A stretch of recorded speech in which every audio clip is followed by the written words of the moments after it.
You know, for Gibby and I, starting the podcast was a big deal. Well, starting your own business is a big deal. And there's a lot you need to know from day one. One company that makes everything easier is Shopify. We use it for all of our podcast merch. Shopify powers millions of businesses worldwide, from household names like Mattel and Gymshark to small businesses just getting started. Shopify has the templates and AI tools you need to get a stunning site up and running fast. No coding needed. Shopify checkout means more customers actually buy, and returning ones can do it in a single click. And if you have any questions, Shopify's built-in AI assistant Sidekick is ready to help you build, troubleshoot, and keep moving. And Shopify has award-winning 24/7 customer service on top of that. All you need is the idea. Shopify handles the rest. Start your free trial at shopify.com/TCAT. Start your free trial at shopify.com/TCATT. Hello, everyone, and welcome to episode 515 of the True Crime All the Time podcast. I'm Mike Ferguson, and with me, as always, is my partner in true crime, Mike Gibson. Gibby, how are you? I'm good, man. And you? I'm doing good. Yeah. Although I just noticed this mark on the desk. I don't know what it is. It's on your side. It wasn't. It my is fault. on my side. You look like you want to blame me for something that I don't even sit over there. You might have been over here doing something. I don't know. All right, buddy. Are you ready to jump right into this episode? Yeah, I'm ready. We're talking about Sharron Erickson.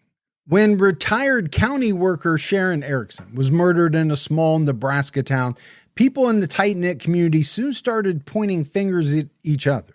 Sharron's murder remained unsolved for months until a tip brought a suspect who had previously been cleared back onto police radar. Oh, the old blame game. Yeah. Can you imagine, you live in a pretty small town. I do. Village. Can you imagine a murder there and people just pointing the finger down at the feedlot store or whatever it is the hell you guys have there? I don't know what you have. Half of them would be pointed at me automatically. Yeah. For whatever reason. For probably very good reason, but. Outside of that, yeah. I mean, there'd be some interesting conversations going on in the local diner and the barbershop, the post office.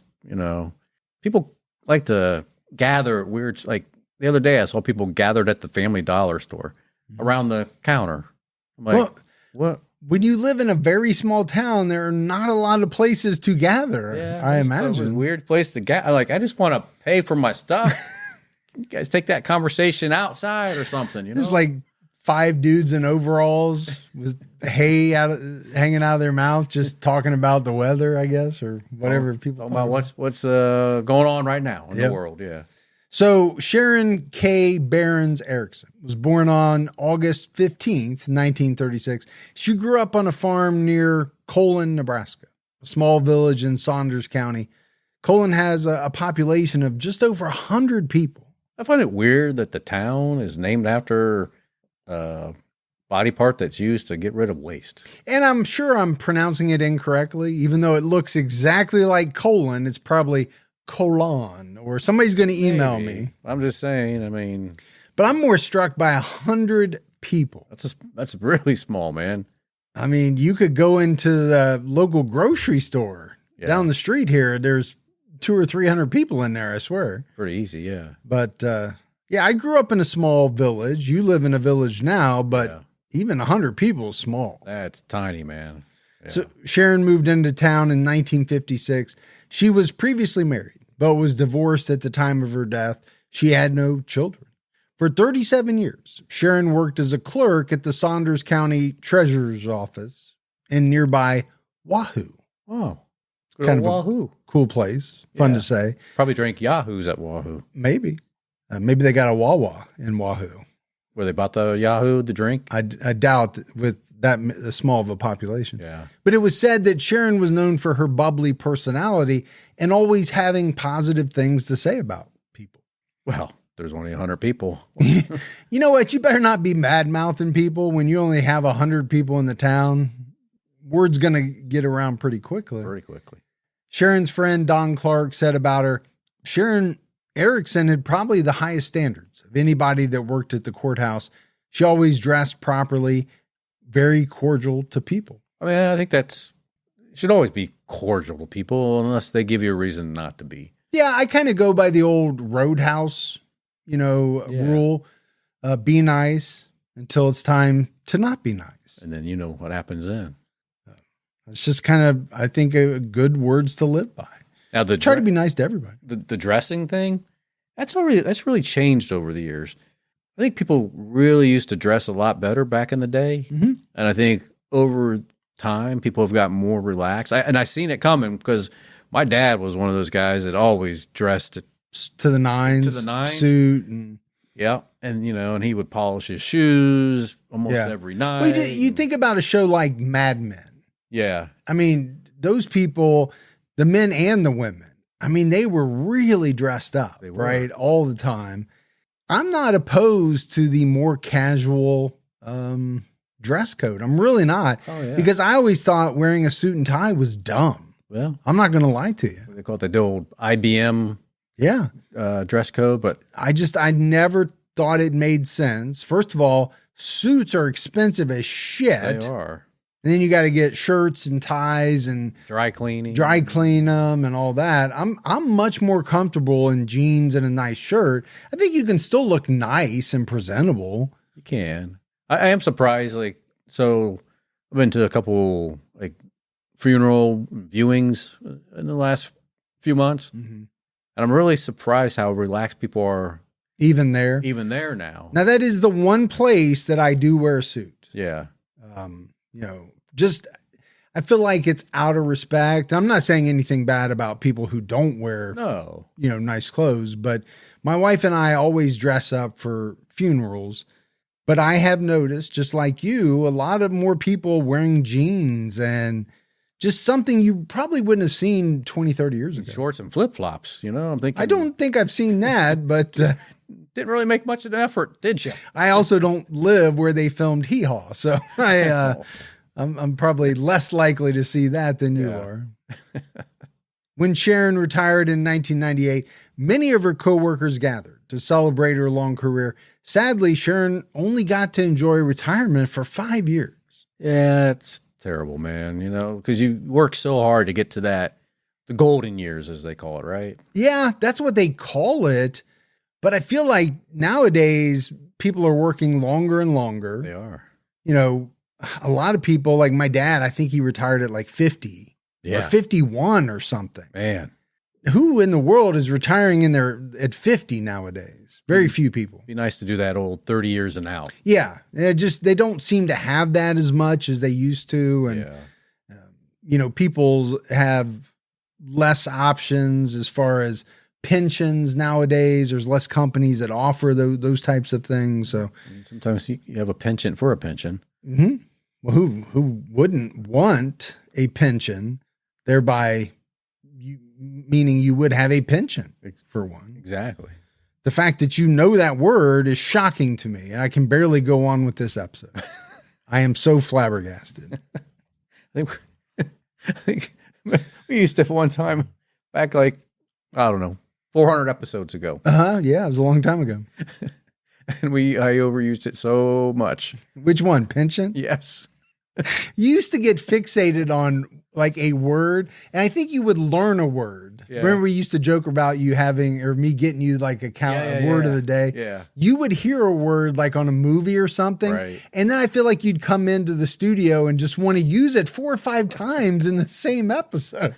First of all, you've never said that word in your life. Right. You surely, don't call me Shirley, wouldn't have used it 4 or 5 times in the same episode. Yeah.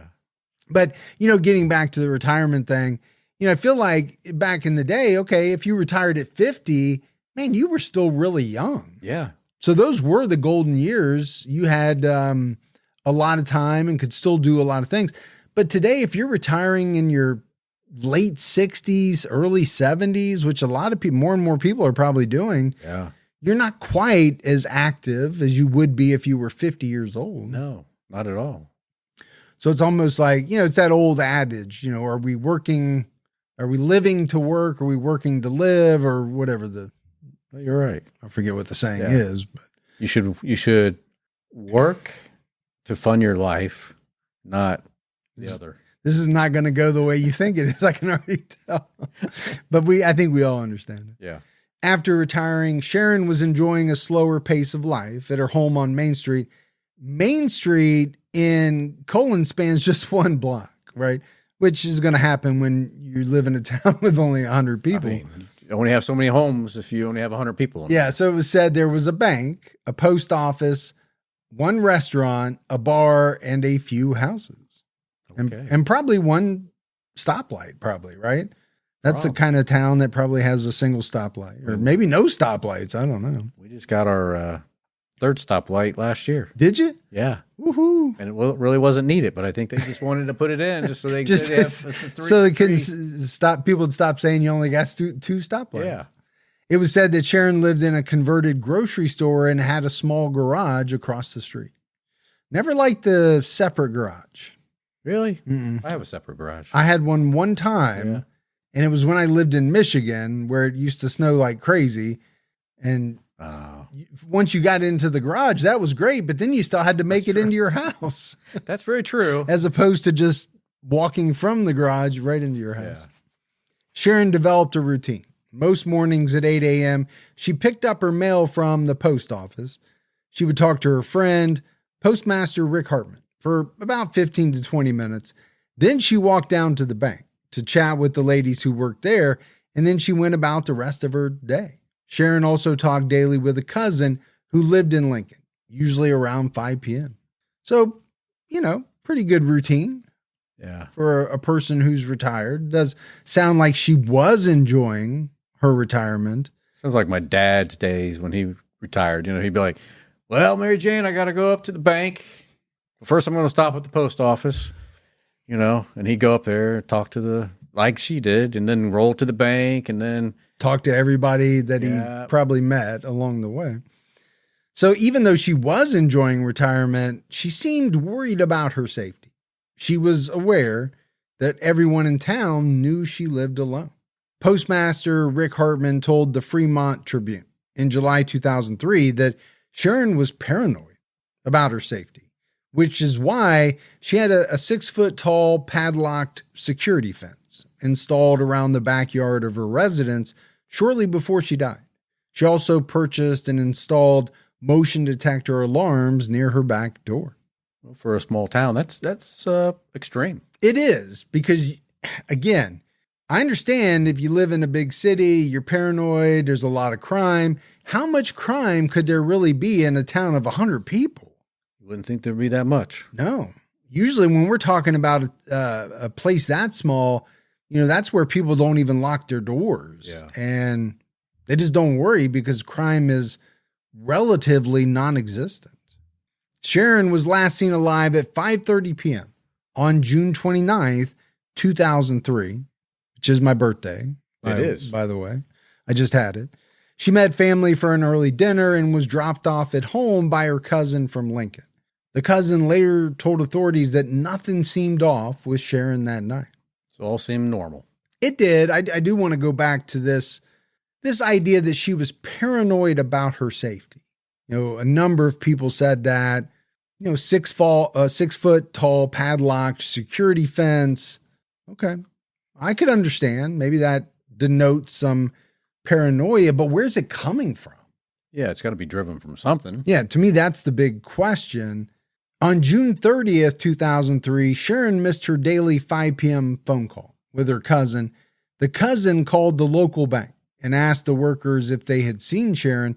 When the cousin heard that she hadn't stopped by the bank, they asked the bank workers to do a welfare check. So, again, pretty small town, right? I mean, just another kind of thing pointing you to that fact. Most local banks wouldn't go do a welfare check on someone, but no, they would not. This is a person who, in Sharron, who stopped in every day. It sounds like she knew everyone at the bank, and again, probably knew everyone in town. You're just not going to find that in too many places. No. The bank workers contacted Postmaster Rick Hartman. He hadn't seen Sharron in the morning either, which was unusual. Again, right? Talking about routine. Yes. When you stop by the post office every day that it's open, and you stop by the bank every day that it's open. Yeah. That is a routine. And so if somebody thinks you're missing and none of the people at those places have seen you, that is going to raise some alarm bells for sure. Especially if you didn't say, oh, by the way, next week I'm going to be out of town. Yeah. Going to go, travel for a little bit. Then they'd be okay. They'd be like, oh, the reason you haven't seen her is because she's traveling over Europe or whatever. Which I'm sure if Sharron was going to go on a trip, she probably would tell those people. Yes. Hartman had a key to Sharron's home. He and the bank workers walked over and began searching for her. They noticed that Sharron's house was unlocked, which was unlike her, and an alarm on the handle of her back door was going off.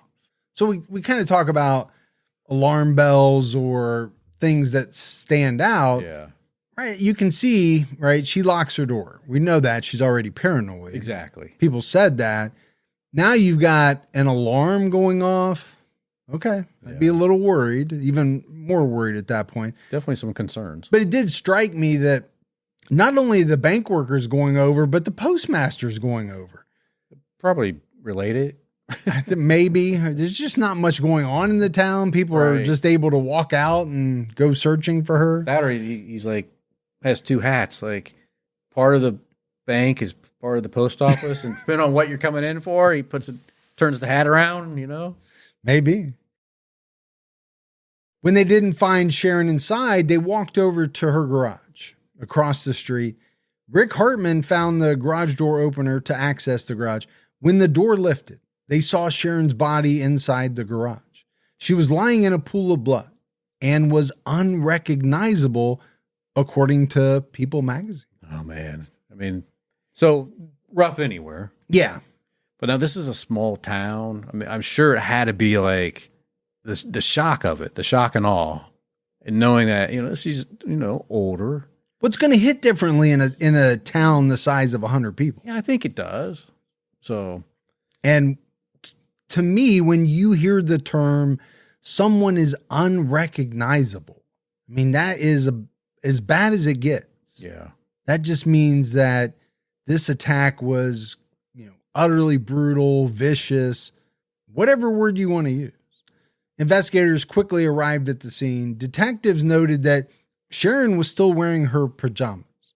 Her shorts were pulled down slightly on one side, and her shirt was pulled up, exposing her stomach.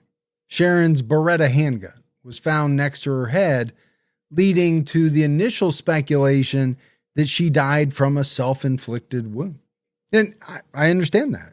Yeah. When you find a handgun near someone, especially in a position where it looks like it might have naturally fallen out of their hand, that might be your first kind of speculation or your first thought. Yeah, before you get a chance to dive into it.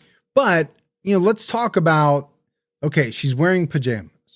Her shorts are pulled down a little bit on one side. Her shirt is pulled up, exposing her stomach. Well, that could just be from her falling. Could be, yeah. And the natural way that clothes move. But it could also be maybe an indication of a sexual assault. Yeah, some type of struggle. And then they find the gun. Her purse was also near her body. Investigators began to question the suicide theory when they noted there was no magazine in the gun. There were also no shell casings at the scene. Well, it kind of puts a damper on that. Well, it's kind of hard to imagine that someone shot themselves when there's not a single shell casing to be found.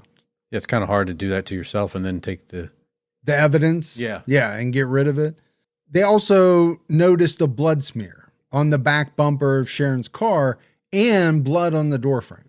Sharron could not have left these marks if she was lying on the floor of the garage with a fatal gunshot wound.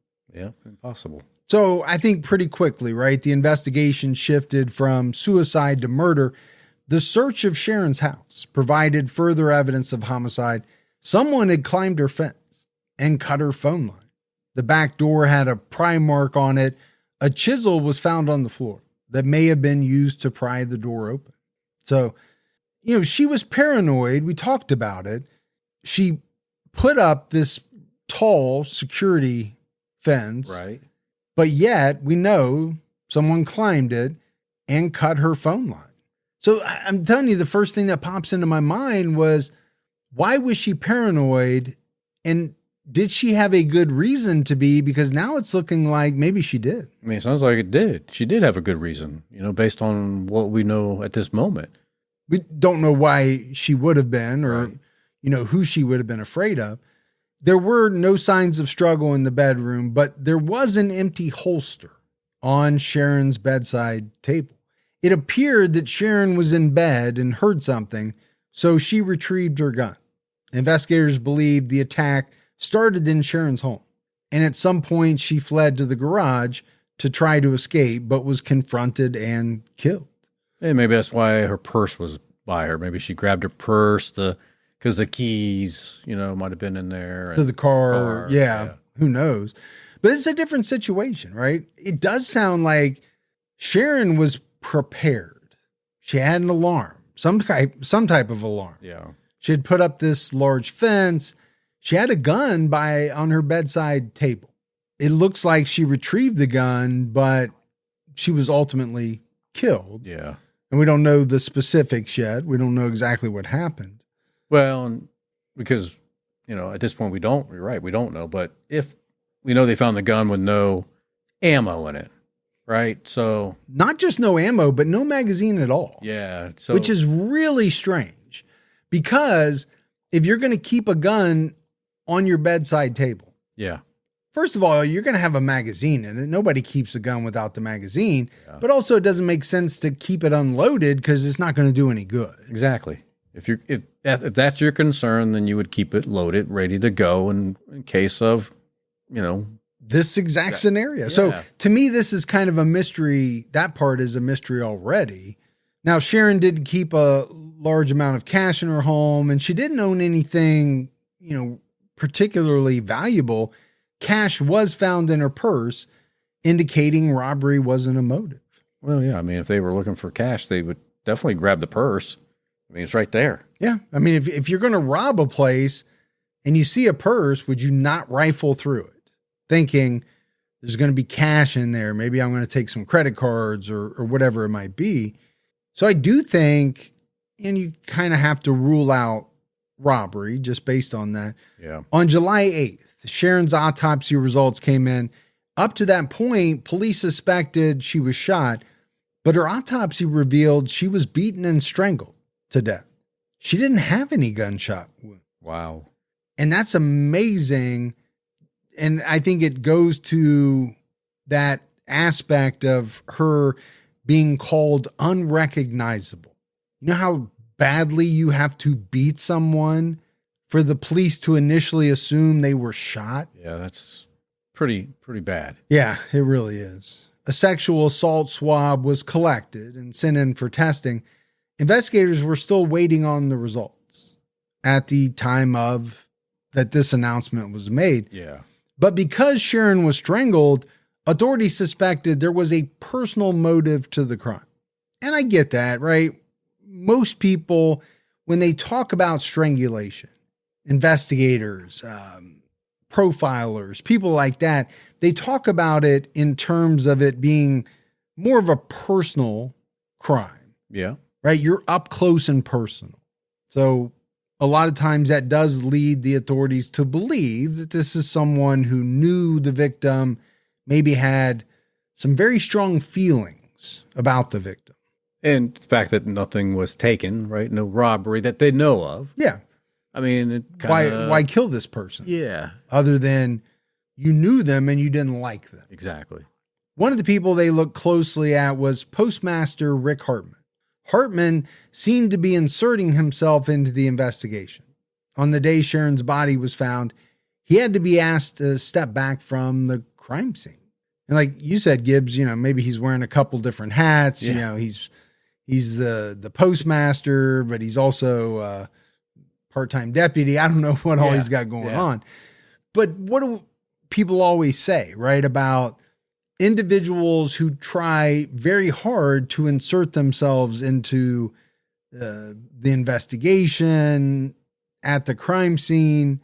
Usually it's a bad sign. Typically. Now, this is a small town, village, and, This is somebody that she would talk to every morning. Yeah, I think they were good friends. Yeah. So, and he's also one of the people that showed up at the house to look for her. Mm-hmm.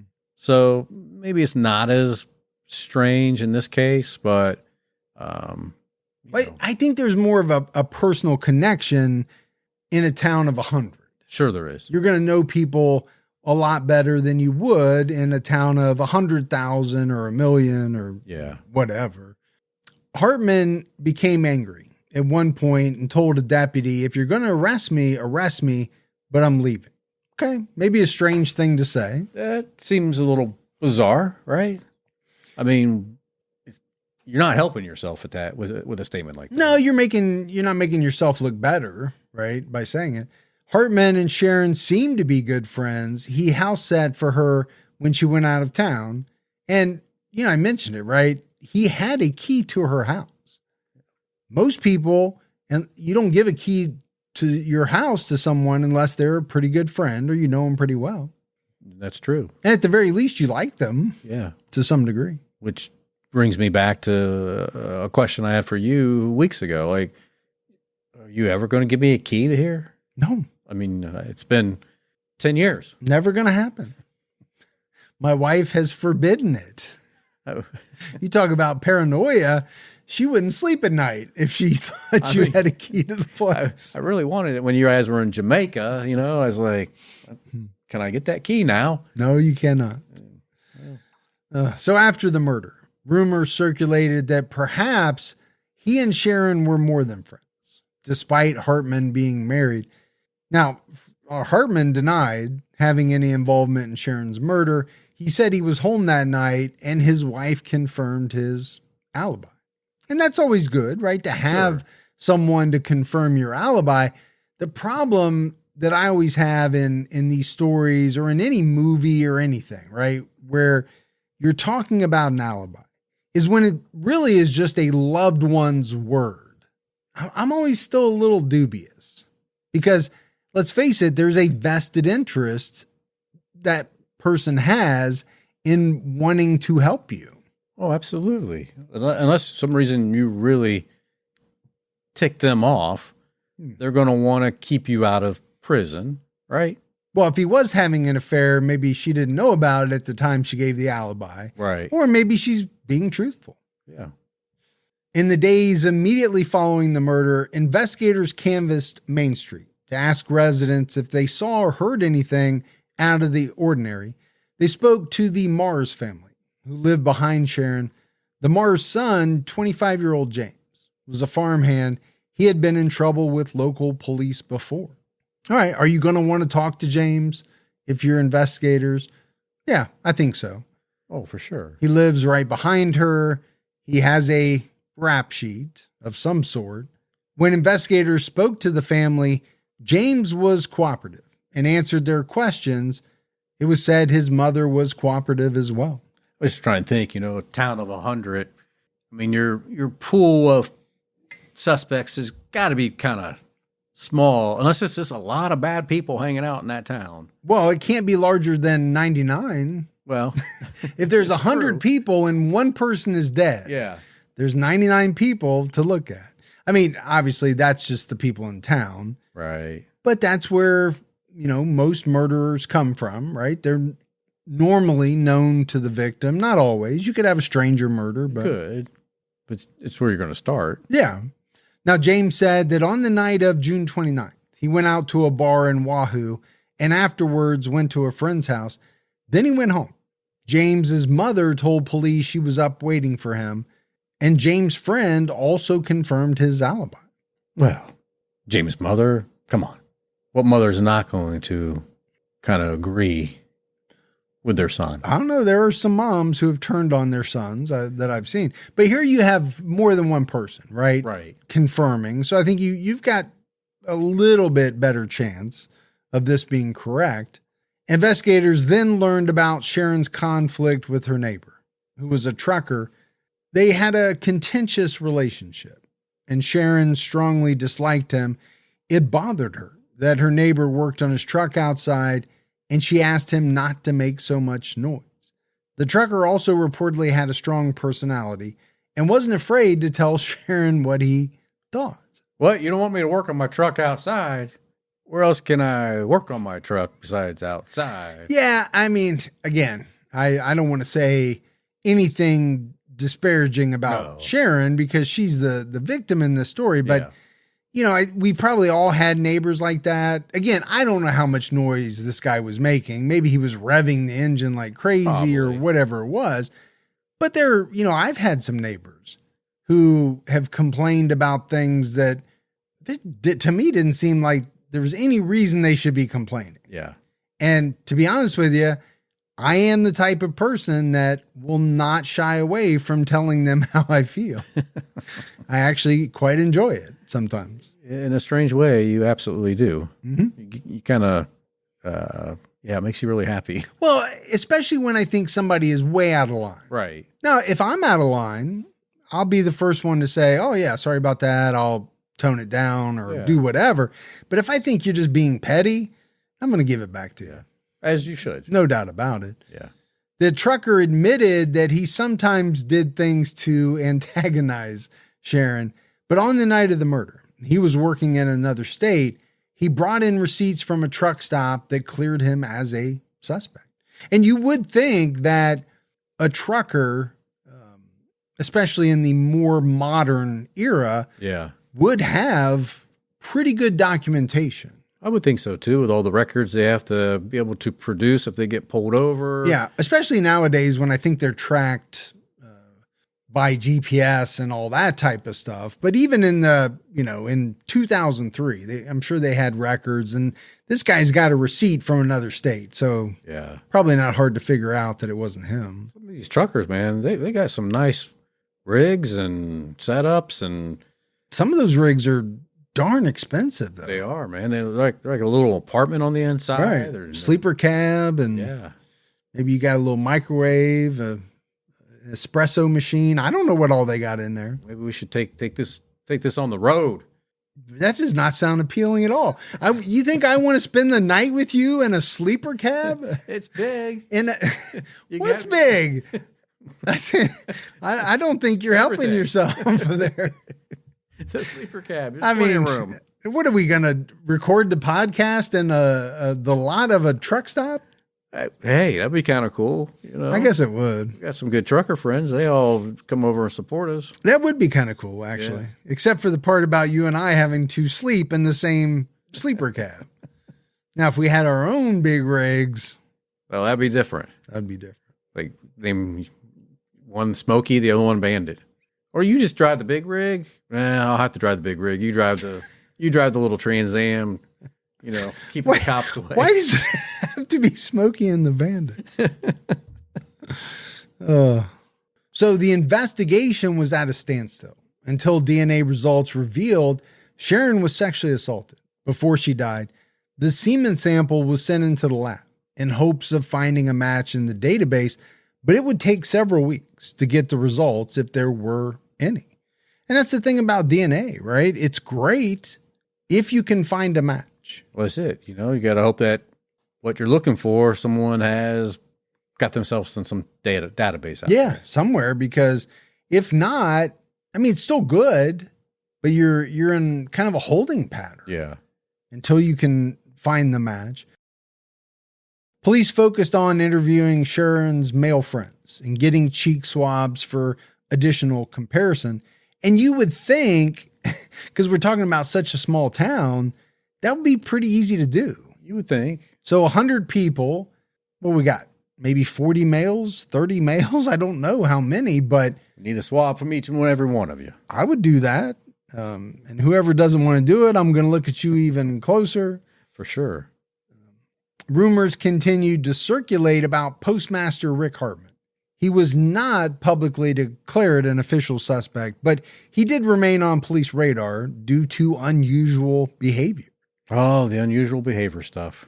It a lot of times really trips people up. Yeah. It's like they trip themselves up, right, by how they act. So in September of 2003, Hartman showed up at Sharron's estate sale. This already raised police suspicion because of some killer's tendency to revisit a crime scene. True. But I think what really got their attention was the fact that he was interested in buying Sharron's mattress. And police found that very suspicious. I would think that would be off the charts as far as suspicious activity. Yeah, because they started to wonder if maybe his DNA was on that mattress, and that's why, he wanted to buy it. So he was brought in for more questioning. At first, he denied purchasing the mattress, but eventually he admitted to it. He said he bought it for one of his kids who was going to college. I get it. You want to save a buck. Yeah. But, this is a woman who was murdered. Yeah. I know my daughter would not be happy if I sent her off to college with a mattress that belonged to a murdered individual. No, she didn't even want the one that I tried to sell you to let her have mine. Yeah, that thing looked like a Jackson Pollock painting. I don't know what it had been through. Some of the stains didn't even look human. No comment. So this is weird though, right? Yeah. He shows up at the estate sale and wants to buy her mattress. It's bizarre. Oh my gosh.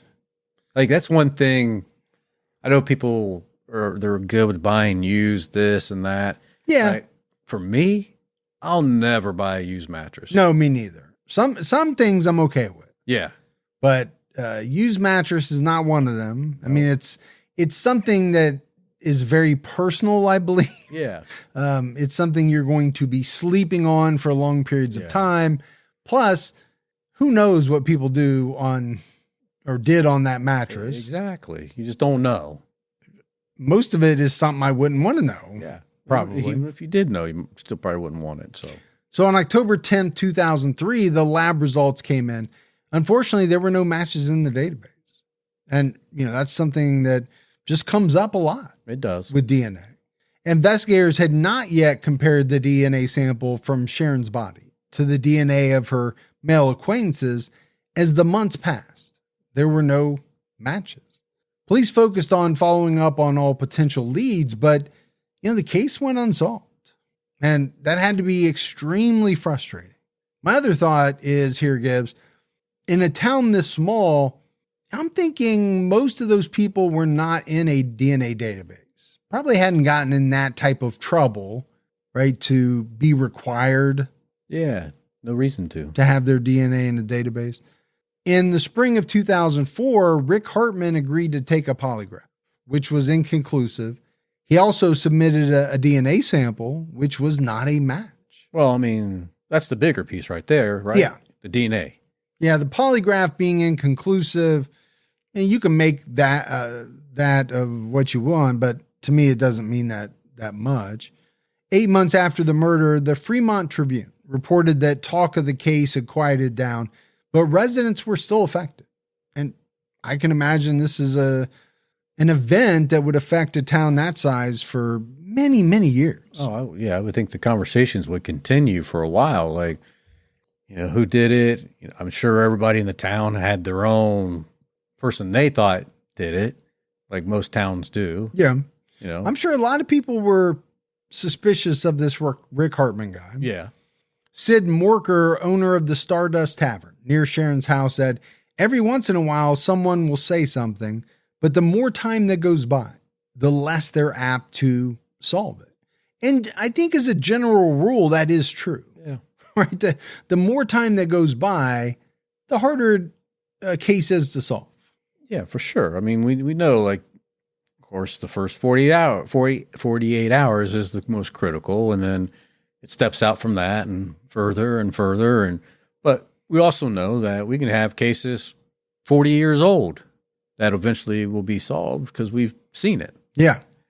So absolutely. It's just tougher because at that point you're relying on DNA. Yeah. For sure. Yeah. And if you don't have DNA, really tough. Yeah, you're kind of you're hoping at that point just for a prayer that somebody on their deathbed is saying, hey, yeah, that such and such, that was me. Yeah, when you get decades on. Yeah. Definitely. So when he said they, he was referring to the Saunders County Sheriff's Department and the Nebraska State Patrol. The Tribune reported that someone else owned Sharron's garage. and Cologne volunteer firefighters purchased Sharron's home. Although the town appeared the same, it wasn't. According to Sid Morker, we're all on edge here. Everybody locks their doors. The kids don't play outside. And that goes back to what I said, right? How is this going to affect a town this small? And again, if this was a town where most people didn't lock their doors, well, now they are. Yeah, it didn't take much, did it? I mean, well, it was a big event. It was a big event. But, I mean, that's all it was. You know, at that point, everybody started locking their doors. Now the parents are like, kids, stay inside. We don't want you walking the streets, alleys, whatever, because we don't know who's out there. There's a killer. Yeah. There's a killer somewhere. And maybe they live in this town. She noted that her business had suffered and there was a noticeable decline in customers from out of town. Saunders County Chief Deputy Jeff Morris told the Tribune that there were 500 pages in Sharron's case file, and they were trying to make the best case they could for the county attorney. He encouraged people to come forward with any information that could help.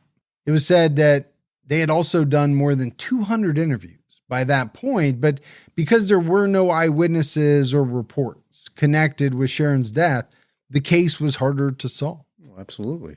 And obviously that means they're going outside of the little village there, right? Yeah. If you're interviewing 200 people. A new tip surfaced in April 2004 that broke the case wide open. People in the area suggested that the police should further investigate Sharron's neighbor, James Mars, because the person who gave his alibi was not telling the truth. So we're talking about the trucker. This is the person who lived behind her. Oh, yeah. It was the farmhand. Yes. I believe. The son. Yes. Yeah. That lived behind her. That had somewhat of a record. And I thought it was the trucker who had the record, but I could be wrong. Yeah. Maybe you're right. I forget. We've talked about a number of people, right, so far. Investigators discovered that James reportedly asked his friend to confirm he was at his house if the police ever asked questions. Police talked to James's friend, but he never admitted to lying about the alibi. And I always think it's strange, Gibbs, that, almost every week when you're here, you ask me to say you were someplace if someone asked. Yeah. And there's no way to confirm that I know the truth. So I don't know what I would be giving you an alibi for. I've never had to do it. Don't think I would do it, even if they asked me. But see, what will happen is when they come and ask you, hey, do you remember on this day, did he say that he was with, and you were like, well, he did tell me that. I don't recall the details around it, but he did say. Yeah. So I'm just like, well, I wouldn't be lying, right? I wouldn't be lying if I just said he said that. Yeah. But what does that mean? It just means you said that. It doesn't, that's not me alibying you. At the time, James Mars was living in Lincoln with a friend and was working as a farm laborer in the Wahoo area. He consented to saliva testing. On April 16, 2004, testing confirmed that James's DNA matched the sample from the crime scene. Now we're on to something. Whew, man, I tell you, there was a lot of people already in this case that kind of looked good for it. They did. And I'm sure going back to the whole finger pointing idea in a very small town, the postmaster probably got a lot of those fingers pointed at him. The trucker you mentioned probably did as well, the neighbor. But turns out that the DNA belonged to James Marr. James arrived at the State Patrol Office on May 4th, 2014 for questioning and was subsequently arrested. According to one investigator, James didn't volunteer any information. His confession came in bits and pieces. And those are always interesting confessions, right? So there's the confession where the person just says, you got me. I did it. Here's exactly what I did. Yeah. But I don't know if those are the norm. I think what's more apt to happen is somebody denies, but then they give a little away and then things just start to crumble, right? And the confession kind of slowly comes out over time, but it's normally because they can't hold their stories together. Yeah, because they don't know what the truth is compared to some of the lies they're telling. Yeah. James said that on the night of June 29th, 2003, he drank at a bar in Wahoo and did a line of cocaine with a friend. When he got home, he was hoping to get some gas and beer money. So he decided to steal from Sharron's home. He jumped her fence, cut her phone line, and was trying to kick in her back door when the alarm went off. Sharron came out and confronted him with her gun, which was not loaded. She recognized who he was, called him an asshole, and told him to leave. I mean, I can see that, right? You know, somebody breaks in, kicks in your door here, you know, and you know them. Like, let's just say I kicked in your door. Mm-hmm. You're going to be like, you asshole. Why did you do that? I've already fired 6 shots by that point, but yeah. Yeah, I'm falling down on the ground. I might call you that. But yeah. But to be honest with you, you know, I said it earlier, what good is the gun by the bedside if it's not loaded? It's no good at all. It's not. Now, maybe she thought just by having it, that would be enough to scare someone away. And maybe that is true in some circumstances. Yeah. And I get it. Some people don't like guns. They don't want a loaded gun anywhere near them. But when you're confronted with a very serious situation, if you point a gun at somebody and they know it's not loaded, and I'm telling you right now, in certain guns, if the magazine's not in there, it's not that hard to tell. Yeah. The magazine, a lot of times, either is flush or it sticks out a little bit. And just by looking at the gun, you can tell there's no magazine in there. I don't know. But she must have thought just the sight of the gun alone, right, would be enough to scare someone off. But at that point, things shifted. James told Sharron, go ahead and shoot me. And when she didn't fire, he attacked her. Yeah, because he knew he had nothing to lose at that point because the gun wasn't loaded. Maybe he knew that. Maybe he didn't. And he also, at that point, knew that his ID was made. Yeah. So maybe he didn't even know the gun wasn't loaded, but maybe he didn't care. Yeah. Let's not forget, he's hopped up on cocaine. He's been drinking. That will do it to you. He's probably not making very good decisions in that state. Sharron ran into the house. James jumped the fence again and saw the garage door open. He knew Sharron was going to get in her car and flee. So he ran across the street and confronted her. He told her to shoot him again. And when she didn't? When she didn't. Sound like you're from that town right there. I know. He beat her again and strangled her. He refused to admit to sexually assaulting Sharron and began shutting down when the questions turned in this direction. And, you know, it surprises me, but maybe it shouldn't, that so many people will admit to murder. Yeah. But won't admit to sexual assault. Well, I think on the shameful ladder, you know, sexual assault is much higher than murder for some reason. Yeah, I think you're right. Especially, you know, if you're in prison and people find out that you sexually assaulted an elderly woman, they're not going to look good. That's why people also, they might admit to killing 15 people, but won't admit to murdering a child. No way. Because that would not be good for them in prison. No, that's pretty much a guaranteed death sentence. Not that they care about it. They probably don't care about it. No, they care about them. They just don't want anybody else to know what they've done. Investigators suspect the assault was opportunistic rather than fully planned out. And I get why they would say that, right? I'm not sure he went there with that thought in mind. He went there to get some money to rob her.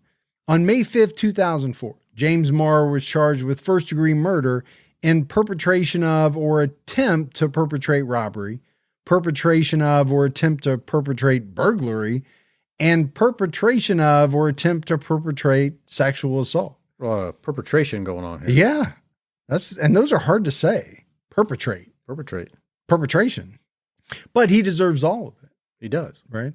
In June, James's mother, Donna Maris, told the Fremont Tribune the family wasn't worried about the trial because they believed he was innocent. I get it. Families, they stick by their family members. I understand that. And especially moms. Moms pretty much always stick by their kids. I think it'd be a little tough when you have the DNA evidence. You have the confession. At some point, when do you stop saying that this person is innocent? But nobody wants to believe their child could, one, sexually assault anybody, let alone an elderly person.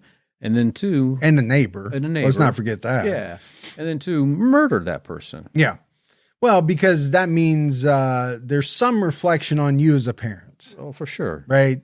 Yeah. What are people going to think about you? James's brother, Mike Mars, said he and James had just returned from Kansas the night of the murder. They got to Cologne about 10:30 p.m. and James went to Wahoo. See, I'm changing the name. I noticed that. Of the city because I think it's Cologne now. And it just sounds better than colon. Well, it does sound better than colon. I'm going with that now. According to Donna, James returned home between 1 and 1:30 a.m. James didn't act suspiciously, though, during the 10-month investigation. And Donna said he was his normal self. Prosecutors hit a stumbling block when James's confession was suppressed because he never established that he was waiving his right to an attorney. However, the prosecution still felt confident in their case because they had DNA evidence proving James assaulted Sharron. They determined the tool used to pry the door open belonged to his father, and they knew he asked his friend to lie about his alibi. James had also bragged about the murder to 6 of his prison cellmates. I just don't I'll never understand that. No. You know, you're in prison and you're just boasting about what you done. And you haven't been convicted yet. Yeah. I get it. Once you're convicted, maybe you're saying that because, you know, you want the cred, right? Sure. Or whatever it is in prison, but you're still on trial for your life. And you're like, yeah, just telling everybody you did it. And you don't think that's going to get back to prosecutors? I mean, you got to know how criminals are. Yeah, they're going to use that any way they can. Yeah. Prosecutors thought it would be challenging to prove the intent needed for a first-degree murder conviction. They discussed the possibility of a plea deal for second-degree murder with Sharron's family, and they understood. On August 15, 2005, James pleaded guilty to second-degree murder. He made his plea on what would have been Sharron's 69th birthday. James was sentenced to life without parole, and he is still serving his sentence in Nebraska. And, you know, we talk about pleas a lot.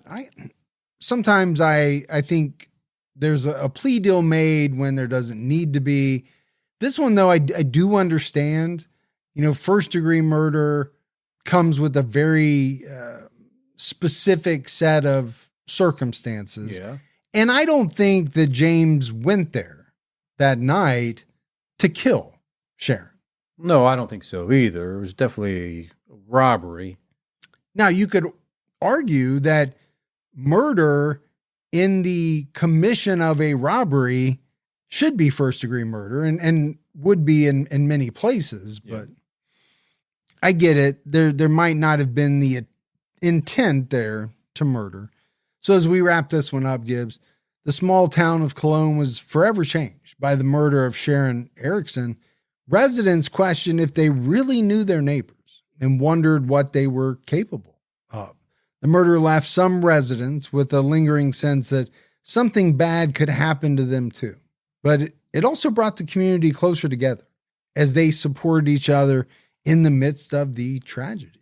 And, you know, that's the thing about a small town. And we've seen it in so many cases. You have the whole, we don't lock our doors. It's a safe place. Nothing bad is ever going to happen until it does. Yeah. And then it completely changes that town forever. And I think, you know, the case of Sharron Erickson did that here for this place. I mean, it changed everything on a dime. Yeah. People, like, what do we say? Kids stopped playing outside. Their parents probably wouldn't let them. everybody started locking their doors. I'm sure if everybody didn't have a gun, they went out and bought one. I mean, that's just the normal stuff you see when a town is rocked by something they're not used to. Sure. It changes, the way life used to be. Yeah. Yeah, absolutely. But that's it for our episode on Sharron Erickson. Got anything else, bud? No. All right. Interesting case. It is very interesting. And, I wonder about the people who were looked at or cast, had suspicion cast on them, right? This postmaster really seemed like people were thinking, they were thinking he was involved. He's just like, I just wanted the mattress, man. Yeah, that's still strange for me, but for me it is too. But maybe because he knew her, he felt okay with it, and that she had taken care of it or something like that. But yeah, I don't know. But that's it for another episode of True Crime All the Time. So for Mike and Gibby, stay safe and keep your own time ticking.